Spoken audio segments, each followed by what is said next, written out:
Gold, trusted gold buyers. మీరు తాకట్టు పెట్టిన బంగారాన్ని విడిపించి ఈ రోజు ఉన్న మార్కెట్ ధరకు కొనబడను.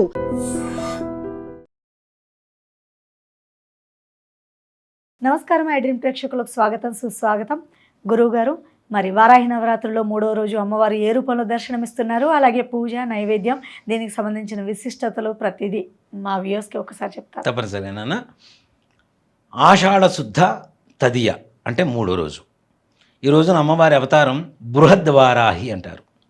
బృహద్వారాహి అంటే మనం గొప్పది, పెద్దది అని చెప్పుకోవచ్చు. ఇప్పుడు ఏదైనా కార్యం చేసేటప్పుడు బృహత్ కార్యం అంటారు, అంటే సత్కార్యం, పెద్ద పని, అందరికీ పనికొచ్చేటువంటి పని అని అర్థం. బృహత్ అంటే అర్థం ఏంటంటే అందరికీ పనికొచ్చేటువంటి శక్తి అని అర్థం. అమ్మవారిని బృహద్వారాహి అంటారు.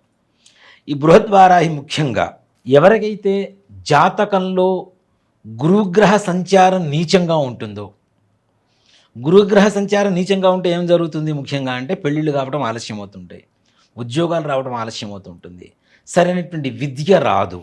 ఎంత చదువుతున్నా కొంతమంది పుస్తకాలు పురుగులు ఉంటారు, పట్టుకొని చదువుతూనే ఉంటారు కానీ మైండ్కి ఎక్కదు. అవును, అలా కొంతమంది ఉంటారు. అలాంటి వాళ్ళకి ముఖ్యంగా గురుగ్రహ అనుగ్రహం చాలా అవసరం. వీళ్ళకి ఉన్నత ఉద్యోగాలకి ఇట్లాంటి వాటికి కూడా గురుగ్రహ అనుగ్రహం చాలా అవసరం. అలాంటి గురుగ్రహ అనుకూలతను ఇచ్చేటువంటి శక్తే బృహద్వారాహి.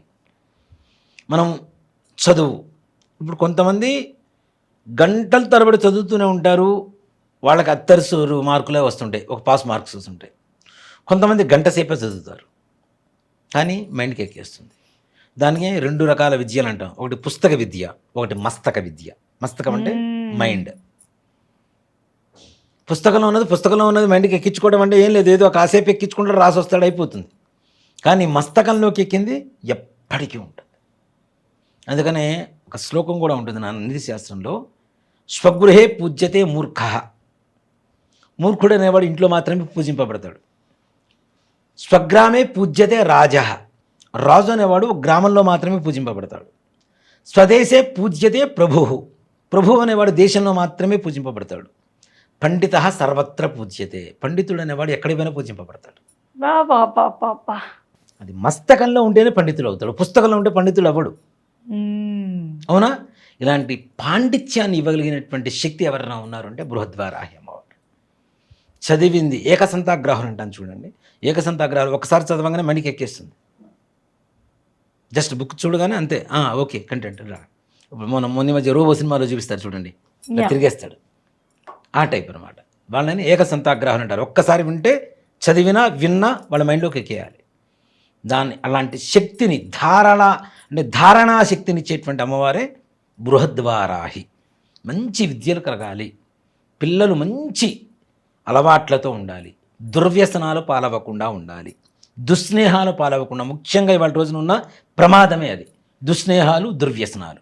15 ఏళ్ళకి వాడు సిగరెట్ తాగుతాడు, మందు తాగుతాడు, ఎట్లా పడితే అట్లా ఫ్రెండ్స్తో తిరుగుతుంటాడు. 16 ఏళ్ళ నుంచి ఇంకో గర్ల్ ఫ్రెండ్, 17 ఏళ్ళకి ఇంకో గర్ల్ ఫ్రెండ్, 18 ఏళ్ళకి ఇంకో గర్ల్ ఫ్రెండ్. ఈ రకమైనటువంటి పరిస్థితుల్లోనే ఇవాళ రోజున ఏదైనా ఉన్నారు. దీంతోపాటు ముఖ్యంగా ఇప్పుడున్నటువంటి స్నేహితుల ప్రభావం ఎలా ఉంటుందంటే, వీడు తప్పు చేసి శిక్ష అనుభవించడం వేరు, ఆ సర్కిల్లో ఉండడం వల్ల ఎవరు చేసినా వీడు కూడా పోలీస్ స్టేషన్ వరకు వెళ్ళవలసినటువంటి పరిస్థితులు వస్తుంది. అంతే కదా. గంజావనంలో తులసి మొక్క ఉంటే దాన్ని కూడా గంజాయి చెట్టు అంటాం మనం. వీడు చుట్టూ ఉండేటువంటి పరిసర ప్రాంతాల వాతావరణం ఎలా ఉంటుంది, దాన్ని బట్టి వాడిని కూడా మనం క్యాలిక్యులేట్ చేస్తాం. అవునా? మంచివాడి పక్కన ఉంటే మంచివాడు అంటాం, చెడ్డవాడి పక్కన ఉంటే చెడ్డవాడు అంటాం. కాబట్టి సినిమాలో ఉంది కదా, ఫ్రెండ్ని చూసి చెప్పవచ్చు వాడు ఎలాంటివాడు. సో వీళ్ళకు ఉండేటువంటి సర్కిల్ అలాంటి చెడు వ్యసనాలకి బానిసలయ్యేటువంటి సర్కిల్, చెడు ఆలోచనలు వీళ్ళ మీద ప్రేరేపించేటువంటి సర్కిల్, ఫ్రెండ్స్, స్నేహితులు, ఇట్లాంటి వాళ్ళు ఎక్కువ అవటం. ఇట్లాంటివన్నీ కూడా దూరం చేయాలంటే బృహద్వారాహి దివ్యంగా పనిచేస్తుందని చెప్పవచ్చు. అంటే పిల్లల్ని సద్బుద్ధి, సత్ప్రవర్తన కలుగజేసేటువంటి శక్తిగా చెప్పుకోవచ్చు. ఉద్యోగం ప్రయత్నం చేస్తున్నాం, ఎన్ని ప్రయత్నాలు చేసినా వీళ్ళు చదువుకునేటువంటి చదువు వేరు, చేసేటువంటి ఉద్యోగం వేరు. చేసే ఉద్యోగానికి చదువుకి సంబంధం ఉండదు. అవునా? 10th క్లాస్ చదువుకున్నవాడు అందలాలికి ఉండొచ్చు, 4-5 డిగ్రీలు ఉంటాయి, పీజీలు గీజీలు మొత్తం ఉంటాయి, కానీ వాడు ఏం పని చేయడు, ఖాళీగా కూర్చుంటాడు. ఒక్కోసారి కొంతమంది ప్రయత్నం చేసినా ఉద్యోగాలు రావు. అలానే కొంతమంది చదివింది ఒకటి, ప్రొఫెషన్ ఒకటి, అసలు సంబంధం ఉండదు. చెప్పుల షాప్ పెడతాడు, చదువుకుందేమో బీటెక్ అంటాడు. అంటే చేయడం తప్పని చెప్పడల్లా, ఏది మనకి జీవితాన్ని ఇస్తుందో దాన్ని చేయడం, ప్రేమించడం తప్పని చెప్పడల్లా. కానీ ఇది దొరక్కపోతేనే కదా ఇంకో దారి చూసుకుంది. వీడి చదివిన చదువుకి వీడి ప్రతిభకి సరైనటువంటి గుర్తింపు లేకపోవడం వల్లనే ఇంకో దారి వెతుక్కున్నాడు, ఓ మాట చెప్పాలంటే. కాబట్టి ఇట్లాంటివి అందులో మనిషి జీవితంలో 30 ఏళ్ల లోపల ఏవైనా కష్టపడి చదువుకోవాలి, సంపాదించుకోవాలి నాన్న. వింశతి విద్య 30 ధనం అంటారు, అందుకనే శాస్త్రం. 20 సంవత్సరాల నుంచి 30 సంవత్సరాల లోపల సంపాదించుకునే సంపాదన ఒకటి, విద్య ఒకటి. 30 సంవత్సరాల నుంచి 40 ఏళ్ల లోపల మొత్తం ధనం సంపాదించుకొని పక్కన పెట్టుకోవాలి. 40 ఏళ్ల తర్వాత ఏ రకమైనటువంటి రోగాలు వస్తాయో తెలియదు, నొప్పులు వస్తాయో తెలియదు, వాడు సంపాదించగలుగుతాడో లేదో తెలియదు, వాడి పరిస్థితి ఎలా ఉంటుందో తెలియదు. కాబట్టి రాబోయేటువంటి భవిష్యత్తు కావాల్సినటువంటి ప్రణాళిక, ఆర్థిక ప్రణాళిక ఏదైతే ఉందో అది మొత్తం 30 సంవత్సరాల లోపలే ఉండాలి. ఇన్సూరెన్స్లు కావచ్చు, సేవింగ్స్ కావచ్చు, ఏవైనా సరే, ఇల్లు కొనుక్కోవాలన్నా, స్థలం కొనుక్కోవాలన్నా, బండి కొనుక్కోవాలన్నా, కారు కొనుక్కోవాలన్నా, ఏమైనా 40 సంవత్సరాల లోపల చేసుకోవాలి.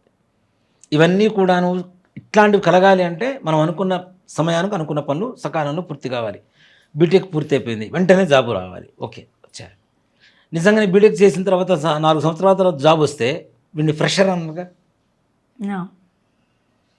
వీడు ఖాళీగా కూర్చున్నాడు, వీడికి వర్త్ లేదనే కదా అర్థం. సో వీడు డిస్క్వాలిఫైడ్ కదా. మరి వీడికి ఇంకా అసలు 4 ఏళ్ళు ఏంటి, ఒక 1-2 ఇయర్స్ గ్యాప్ వస్తేనే నువ్వు ఖాళీగా ఉండి ఏం చేసావని తీసి పక్కన పెట్టేస్తున్నారు. సో కాబట్టి ఇలాంటివి లేటులు కాకుండా, ఆలస్యం కాకుండా మన జీవితంలో త్వరితగతిన జరగాలి అంటే బృహద్వారాహి అమ్మవారి ఆరాధన చేయడం చాలా విశేషం. ఈ బృహద్వారాహి అమ్మవారికి ఉదయం సాయంకాల సమయంలో, రాత్రిపూట సమయంలో కూడా అమ్మవారికి చక్కగా పూజ చేసుకొని అమ్మవారికి నివేదనగా చిత్రాన్నం అంటే పులిహోర, చిత్రాన్నాన్ని నివేదన చేస్తే అమ్మవారి అనుగ్రహం పరిపూర్ణంగా కలుగుతుంది. విద్య, ఉద్యోగం, సద్బుద్ధి, సత్ప్రవర్తన, దుష్ట వ్యక్తుల నుంచి దూరంగా ఉండగలిగేటువంటి పరిస్థితి, ఆలోచన స్థితి, జ్ఞానాజ్ఞాక వివేకం, జ్ఞానం అజ్ఞానం ఈ రెండింటికి ఏంటి తేడా అని తెలుసుకునేటువంటి వివేకం కలిగి ఉండడం బృహద్వారాహి వల్ల కలిగేటువంటి గొప్ప లక్షణంగా చెప్పుకోవచ్చు. అలాగే అమ్మవారికి ఆరాధన చేసిన తర్వాత ఈ కందదీపం, ఈ నైవేద్యం అని పెట్టిన తర్వాత తప్పనిసరిగా ఏ వారాహి అమ్మవారికైనా మంత్రం ఒకటేనా అన్న. ఎందుకంటే నవవారాహి అమ్మవార్ల మంత్రాలు ఇస్తే రోజు జపం చేయాలంటే కష్టం. ఇంకోటి కూడా చెప్తున్నా, ఒకసారి మంత్రాన్ని మనం విని నేర్చుకొని తర్వాత నవరాత్రుల వరకు చదువుకున్నాం, తర్వాత పక్కన పడేద్దాం అనుకోవడానికి తప్పు. అమ్మవారి మంత్రం ఉపదేశం తీసుకున్నారా, పులి మీద స్వారీ చేస్తున్నట్టే లెక్క. ఒకసారి పులి ఎక్కాం, తిరుగుతూనే ఉండాలి, దిగితే ఏం చేస్తుంది, మనల్ని తినేస్తుంది. మంత్రం కూడా అంతే. ఒకసారి మంత్రం ఉపదేశం తీసుకొని జపం ప్రారంభిస్తే నిత్యం చేస్తూనే ఉండాలి. కనీసం 10 నిమిషాలు కావచ్చు, 5 నిమిషాలు కావచ్చు, 21 సారి అయినా సరే ఈ మంత్రాన్ని జపం చేసుకొని చక్కగా అమ్మవారి అనుగ్రహానికి పాత్రులై చక్కగా తరించవచ్చు. చాలా చక్కగా తెలియపరిచారు గురువు గారు. సో తెలుసుకున్నారు కదా, వారాహి నవరాత్రుల్లో 3వ రోజు అమ్మవారు ఏ రూపంలో దర్శనమిస్తారు, మనం ఎలాంటి పూజలు ఆచరించాలో, 3వ రోజు వారాహి అమ్మవారు ఏ రూపంలో దర్శనమిస్తారో తెలుసుకున్నారు కదా. మరి 4వ రోజు అమ్మవారు ఏ రూపంలో దర్శనమిస్తారో తదుపరి కార్యక్రమంలో తెలుసుకుందాం. అంతవరకు సెలవు, నమస్తే.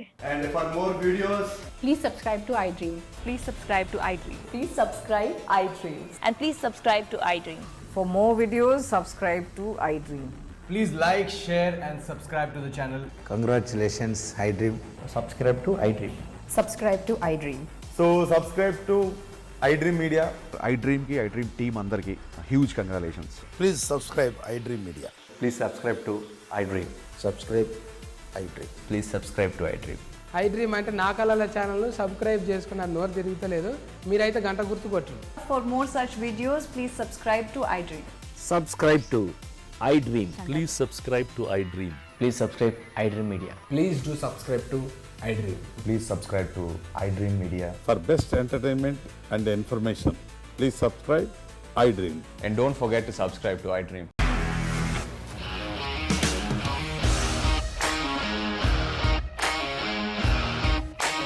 ఇండస్ట్రీలో కమిట్మెంట్ ఇష్యూస్ వస్తే నీకు కూడా వచ్చినట్టు. మార్నింగ్ తీసుకెళ్ళాడంటే కొట్టి పడేస్తాడు.